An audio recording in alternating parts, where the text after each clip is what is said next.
Olá, amados, graça e paz.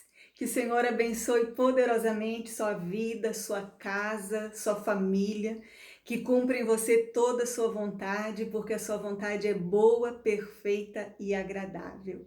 Que bom podermos estar aqui mais uma vez. Eu sou a pastora Ana Lúcia Petri, do Instituto Único Caminho, que é uma escola de discípulos, uma plataforma de ensino ao corpo de Cristo. E toda segunda, quarta e sexta, os discípulos vêm aqui para receber de Deus um ensinamento da sua palavra, uma palavra que vai edificar, transformar e abençoar a sua vida. Você é muito bem-vindo aqui e eu te peço mais uma vez, antes de entrarmos na palavra de hoje, que você nos ajude a tornar esse canal relevante. Se ainda você não é inscrito aqui, por favor, se inscreve, já clica nesse sininho para cada vez que entrar um vídeo novo, você já recebe a notificação e está sempre atualizado. Você pode também comentar, curtir. Quanto mais você fizer isso, amado, mais o YouTube vai ver, vai reconhecer esse canal como relevante e aí ele mesmo começa a compartilhar os vídeos.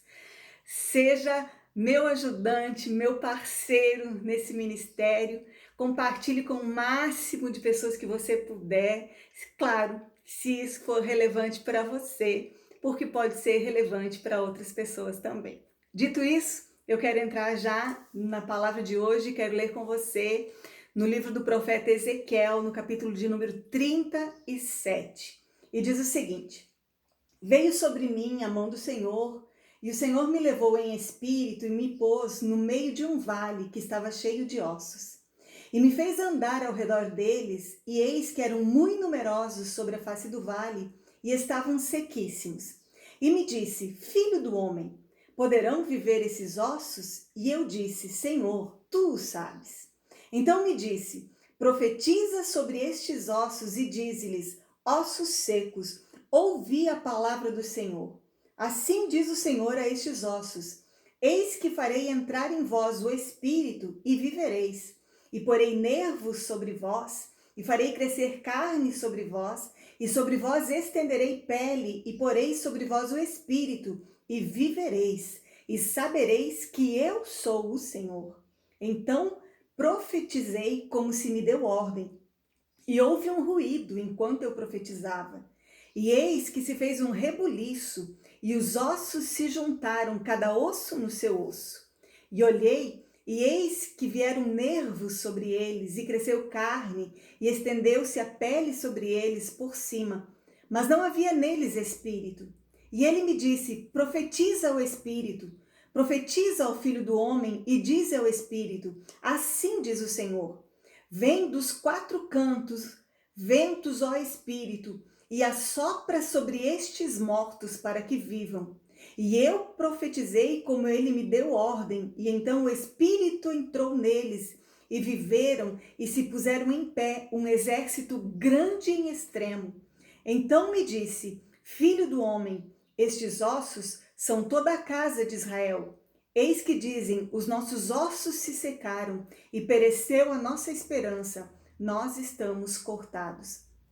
Portanto, profetiza e dize-lhes: assim diz o Senhor: eis que eu abrirei as vossas sepulturas e vos farei sair das vossas sepulturas, ó povo meu, e vos trarei a terra de Israel. Até aqui, queridos. Olha só, nós observamos nesse texto que o profeta Ezequiel, ele vai contar acerca de uma visão que ele teve, uma visão que ele teve do Espírito Santo, né? O Espírito Santo deu essa visão a ele. O Senhor levou Ezequiel em espírito a um vale que estava cheio de ossos sequíssimos. Veja, amados, nesse tempo, era um tempo terrível para o povo de Israel. O povo de Israel estava no cativeiro babilônico. Ezequiel, ele é contemporâneo de Daniel e de Jeremias. Daniel profetizava para os medo-persas, Jeremias profetizava para os que ficaram e Ezequiel profetizava ali às margens do rio Quebar. Era um tempo de desesperança. No Salmo de número 137, o salmista diz assim: aqueles que nos trouxeram a cativeiro nos pediam canções. Mas as nossas armas, os nossos instrumentos estão pendurados nas árvores e nós nos assentamos à frente desse rio e choramos. Como poderemos cantar se Israel está destruída?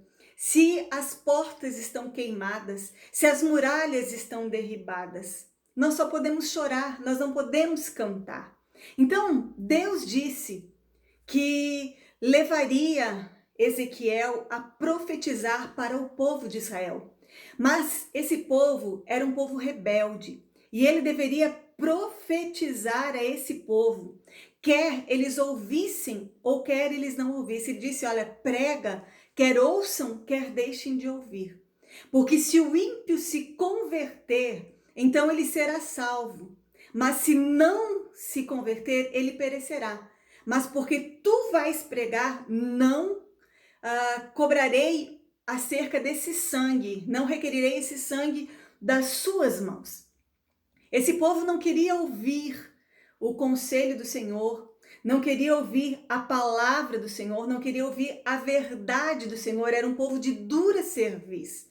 Mas Ezequiel tinha sido levantado para profetizar não aquilo que o povo queria ouvir, mas para profetizar aquilo que Deus estava falando. Então o compromisso de Ezequiel deveria ser com Deus e não com o povo, quer eles gostassem ou não, quer eles quisessem ou não, quer eles crescem ou não, Ezequiel deveria profetizar. Pois bem, foi nesse tempo que Deus dá essa visão aqui.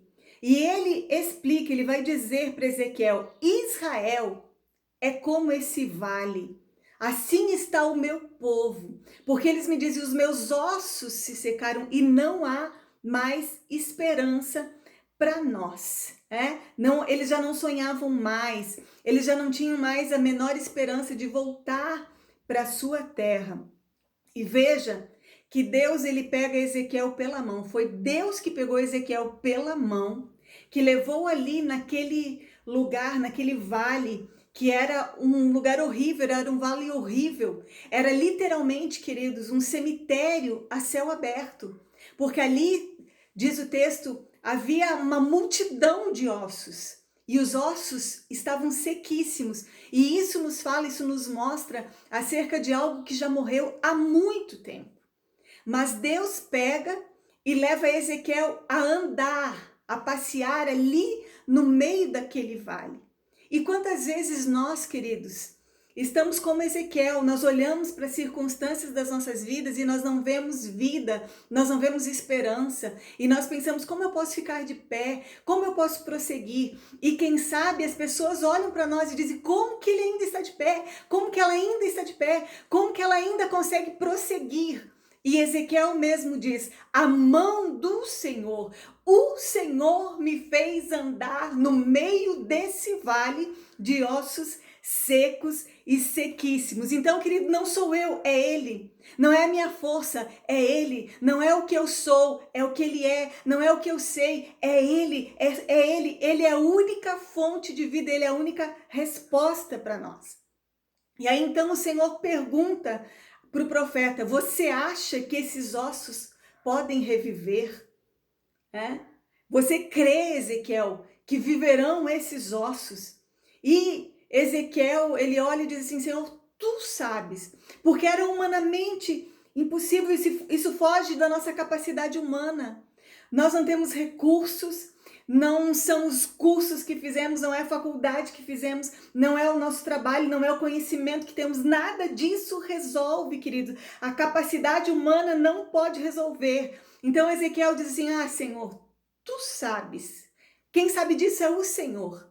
E Deus então responde a ele, sou eu que sei? Então faz o seguinte, Ezequiel, profetiza sobre esses ossos. E você vai dizer assim, ossos secos, ouvi a palavra do Senhor. E Ezequiel então começa a profetizar exatamente as palavras que Deus havia dito. Ele literalmente vai repetir ali as palavras do Senhor. E o texto vai dizer, Ezequiel vai contar para a gente que no exato momento em que ele estava dizendo aquelas palavras, antes que ele terminasse de falar, enquanto ele ainda falava, começou um barulho ali naquele lugar.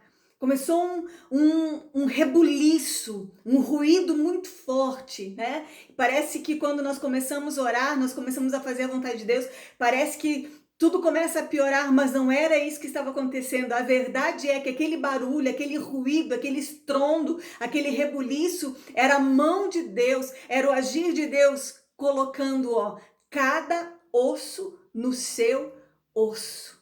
E eu preciso te dizer, queridos, que sabe por que muita gente não consegue acreditar mais na gente? Sabe por que muitas vezes nós não conseguimos mais acreditar na gente? E quando eu falo na gente, eu falo da igreja, esse sistema que nós mesmos criamos, esse sistema que homens criaram acerca da igreja. E se você me perguntar, pastor Ana, você não acredita mais na igreja? Eu não acredito mais nesse sistema, queridos. Mas eu acredito na igreja como um organismo vivo, como o corpo de Cristo, como algo espiritual, algo que está sendo edificado pelo Senhor Jesus.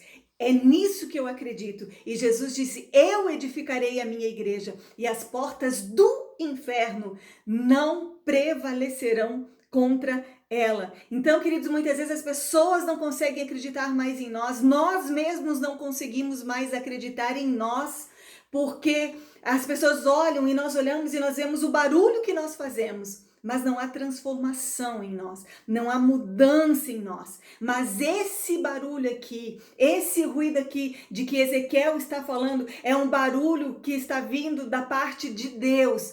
Então não é só barulho, ele traz transformação, ele traz mudança, ele traz resultado. Os ossos se ajuntaram, cada osso no seu osso, e já começa a crescer tendões, e já começa a crescer carne, e já começa a crescer pele, mas ainda não tem vida. E então o Senhor diz: profetiza ao Espírito. Profetiza ao Espírito, vento dos quatro cantos, sopra sobre esses ossos, para que vivam. E Ezequiel, queridos, ele era o quê? Ezequiel era profeta. E o que Deus diz para ele? Profetiza. Isso é algo muito simples, queridos. Deus apenas pediu que Ezequiel fizesse aquilo que ele tinha sido chamado para fazer. Não precisava inventar nada, querido, mas muitas vezes, por que nós estamos tão perdidos? Porque nós estamos perdendo muito tempo com aquilo que não é o propósito de Deus para nós, com aquilo que não é chamado de Deus para nós. Nós não precisamos fazer nada além daquilo que Deus nos chamou para fazer. Ezequiel era profeta e Deus diz: profetiza, né? E quando Ezequiel abre a sua boca para falar, ele estava repetindo aquilo que Deus tinha dito. Então, ele fala aquilo que Deus já tinha falado. E o que vai acontecer é que o mundo espiritual vai reconhecer aquelas palavras como palavras de Deus, e o mundo espiritual vai começar a agir. E o texto diz que se levantou ali um numeroso exército, um poderoso exército. E eu preciso te dizer que quanto maior o vale, maior será o exército que Deus vai levantar. Meus amados, com essa palavra, eu quero dizer para você, eu quero que você entenda hoje que esse processo que você está passando na sua vida, tudo isso pelo que você está passando, não é para te matar, mas é porque Deus quer levantar você, Deus quer ativar você, Deus quer usar você, mas da maneira dele, do jeito dele, dentro da vontade e do propósito dele, e é sempre bom, perfeito e agradável. Deus quer reavivar a sua fé com essa palavra. Deus quer que você volte a sonhar. Ele vai dizer assim: profetiza, assim diz o Senhor: eis que eu abrirei as vossas sepulturas e vos farei sair das vossas sepulturas, ó povo meu, e vos trarei de volta para a terra de Israel. Deixa eu dizer uma coisa para você, você não é qualquer um, você é profeta. Você não é qualquer um, você é a igreja do Senhor. Você não é qualquer um, você é filho de Deus. E eu profetizo sobre você que os próximos dias, que os próximos anos da sua vida serão os melhores anos da sua vida. Eu quero ser profeta do Senhor no meio da igreja do Senhor e dizer que ainda que os próximos dias e que os próximos anos sejam os piores anos do mundo, os próximos dias e os próximos anos serão os melhores anos da igreja, porque ela vai se mover debaixo da unção do Espírito Santo de Deus. Volte a sonhar, que Deus possa restaurar a sua esperança, que Deus possa restaurar a sua fé na igreja. A igreja é um organismo vivo, criado por Deus, e que a mão de Deus venha sobre a igreja e leve a sua igreja a se mover no sobrenatural, a se mover no espiritual. Vento dos quatro cantos, sopra sobre a igreja, sopra sobre este vale, sopra sobre esses ossos para que vivam, traga vida, gera esperança, gera o novo de Deus, gera a vontade de Deus. Espírito Santo, aviva a tua obra no meio dos anos, em nome de Jesus. Espírito Santo de Deus, tenha total liberdade de agir no meio da igreja. Levanta um poderoso exército que avança e que faz a vontade de Deus, e a vontade de Deus seja feita na terra como ela é feita no céu, para a honra e glória do teu nome, Senhor. Eu te louvo e eu te agradeço. Recebe, querida, essa palavra como de Deus para a sua vida. Recebe, ouça a voz do Senhor sobre a sua vida essa manhã, em nome de Jesus. Que o Senhor te abençoe e te guarde. Eu me despeço por aqui, em nome de Jesus, pedindo que você se mova por essa palavra. E, se Ele permitir, já já eu volto com mais uma palavra, mais um recado de Deus para a sua vida. Um beijo no seu coração, ó. E tchau, tchau.